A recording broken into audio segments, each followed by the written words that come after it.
Hi everyone, Animal Girl here, back with another edition of Movie Talk. And this week's movie was Iron Man 3. When Tony Stark / Iron Man finds his entire world reduced to rubble, he must use all his ingenuity to survive, destroy his enemy, and somehow protect those he loves. But a soul-searching question haunts him. Does the man make the suit, or does the suit make the man? Okay, highlights of the movie. This movie was made back in 2013, so it's a little over 4 years old, maybe almost 5 years old, depending on when it exactly came out. And it is a superhero film, or as some people like to call it, a comic book film. And it takes place several months after the events of The Avenger. And this movie really shows Tony struggling with PTSD, or post-traumatic stress disorder, following the Battle of New York. We all know near the end of The Avengers, Tony took a huge risk, and I'm not going to say what it was in case you haven't seen The Avengers, to protect not only his teammates and the people he loves, but his planet. And it did leave him a little shaken.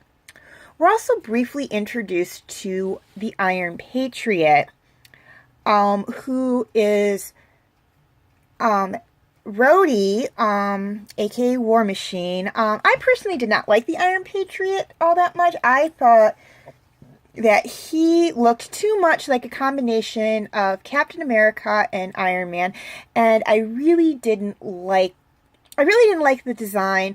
But again, I saw the Iron Patriot in Ultimate Spider-Man again, and it was not Rhodey in Ultimate Spider-Man, and I didn't like that design either. So I'm just not a fan of the Iron Patriot. I just do not like the design of the Iron Patriot. I actually like Rhodey as War Machine because that is how I remember him from the Avengers cartoons I used to watch as a kid.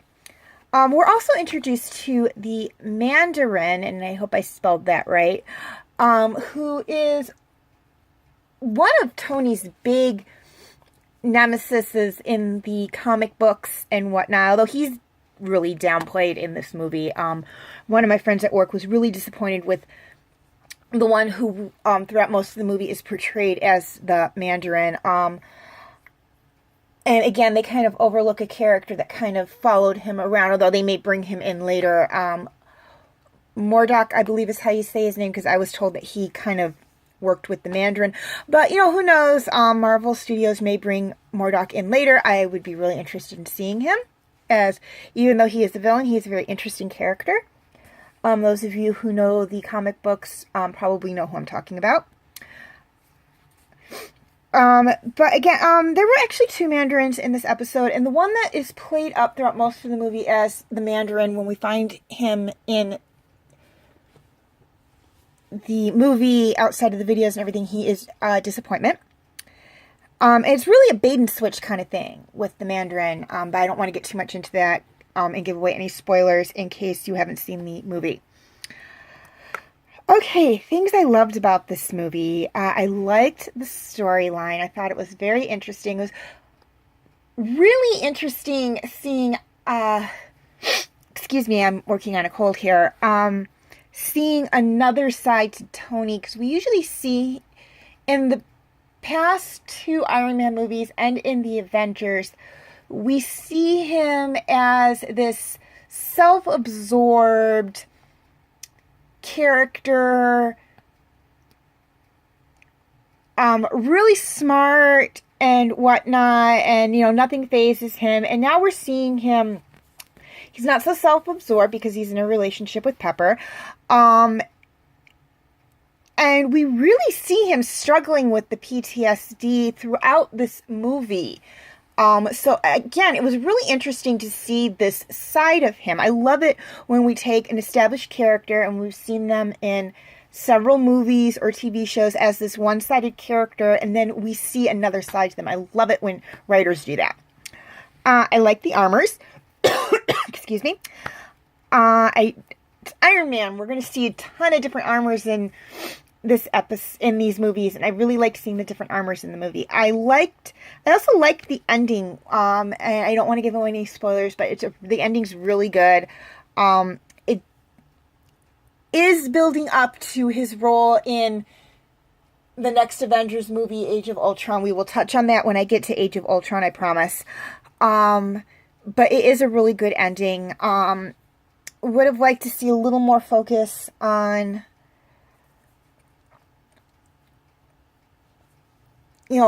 Pepper wearing the armor, because I believe she does wear some in the comics. I don't read the comics that much, so if I'm wrong, I apologize.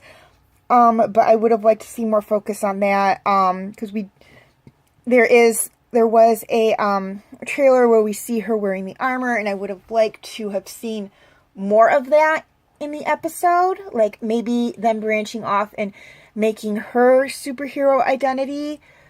They might do that later in a later movie, I don't know. But I would have liked to have seen that. I liked the action, and even though I didn't put it on here, I liked the special effects too. It was really good, really interesting, really grips you, kind of thing. I actually saw this movie on the big screen, so you can imagine just what the special effects and the action were like on the big screen as opposed to a television screen. I also liked seeing Pepper wear the Iron Man armor, and I apologize for misspelling iron there. I just now noticed that. I wrote ion. I'm sorry about that typo. But I did like seeing that. Again, I think, and I could be wrong, but I think she does have a superhero identity in the comics. I believe she did in the old TV show. But again, if I'm wrong, I apologize for that. But it was really fun seeing her wear the armor, because that's not something Tony bestows on just anyone. There was him, Rhodey, and now Pepper have worn the armor. That's it. Really just 3 people. So it is, within the Iron Man franchise, it is a huge honor for Tony to allow you to wear his Iron Man armor. And I did like seeing Pepper wear it. Okay, actors in this movie. Most of the original cast does return. Excuse me again. With a few added exceptions. We see Robert Downey Jr. Reprising his role as Iron Man / Tony Stark. Gwyneth Paltrow, and if I mispronounce anybody's name, I apologize, returns as Pepper Potts. James Rhodey Rhodes / Iron Patriot / War Machine, and he is not referred to as War Machine within this movie, but he will always be War Machine to me. That's why I put War Machine on there. Is played by Don Chelander, I believe is how you say his name. And Jarvis, the computer that runs Tony's entire compound and helps maintain the Iron Man armor, was voiced by Paul Bente, I believe is how you say his last name. And Mark Ruffalo, in a post-credit scene, reprises his role as Bruce Banner. Post-credit cameo scene revises his role as Bruce Banner. And we see Stan Lee in a cameo as a beauty pageant judge within the movie. But we're also introduced to Artridge Kellen, aka the Mandarin, who was played by Guy Pearce, I believe is how you say his name. And he is the main villain of the movie. I don't want to get too much into his role, but he does come up with a serum that he believes will help people, and he does inject Pepper with it, which was Tony's main drive in the movie, was to not only get over this PTSD, but to save the woman he loves. And I don't think that's much of a spoiler, which is why I mentioned it, but I forgot to, but you needed to know what this guy, the Mandarin / Artridge, main goal was in the movie, aside from the fact that he was just the bad guy. Okay, question of the week. which of the 3 Iron Man movies was your favorite? Did you like the first one? Did you like the second one? Did you like the third one? Did you like the first one and the second one? Did you like the first one and the third one? Did you like the second one and the third one? Or did you like all 3? I mean, if you liked multiples or you liked all of them that's fine. Just let me know in the comment section. Me personally, I kind of liked the second one a little bit better than the first one. I thought they gave a little more character in depth in the second one. The first one was really just setting up the characters, and the second one, I liked a little bit better because we were introduced to War Machine and whatnot. We get a brief glimpse to the setup for Captain America and Thor. I think we get an introduction to, or not an introduction, but we get a mention of Hulk and whatnot. We're introduced to Black Widow. So I like the second one a little bit better than I like the first one and the third one. Not that the first one was bad. I did like the first one. The first one was what got me interested in Marvel. I just like the second one a little bit better. The third one, I'm not going to say I hated it. They did touch on some important factors that they kind of had to after leaving the Avengers. I didn't care for the third one all that much. But that's just me. Also, feel free to leave your comments and questions in the comment section. I do love to read those. And please like and subscribe if you are watching this on YouTube, and like or share if you are watching this on Facebook. And feel free to follow me on Tumblr, Instagram, Twitter, and DeviantArt. I have my name for those 4 sites right there on the screen, as well as the pictures I use for the icons. Please note that all pictures seen within this video belong to their respective artists. I own absolutely nothing. Okay, feel free to check out my related Marvels videos.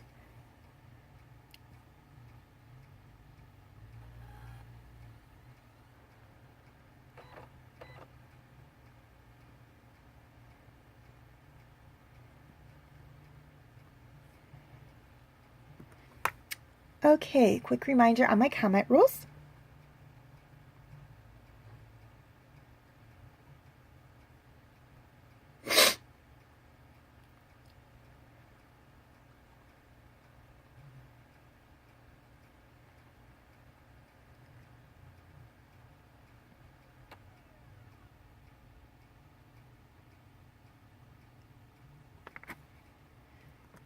Okay, also feel free to check out my other movie talk videos.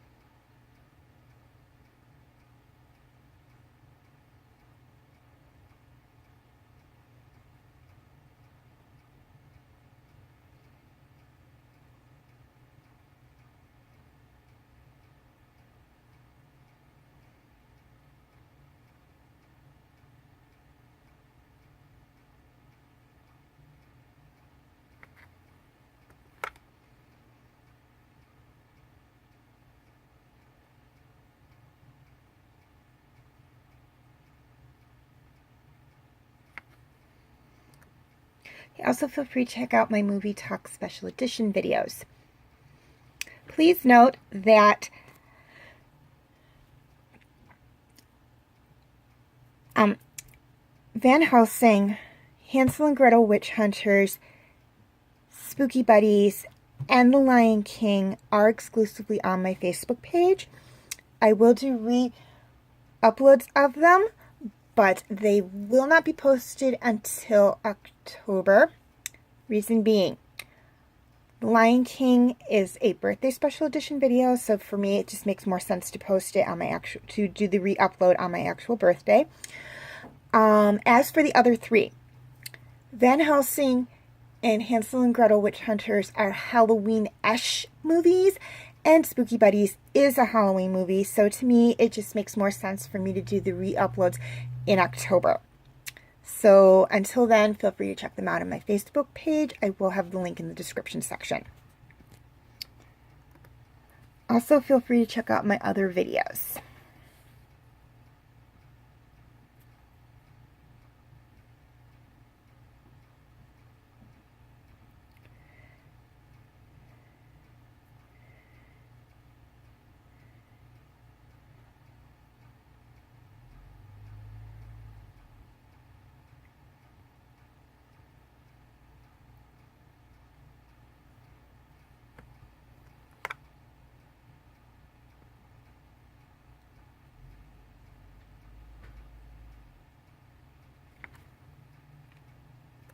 Okay, before I sign off, 2 things I'd like to touch on.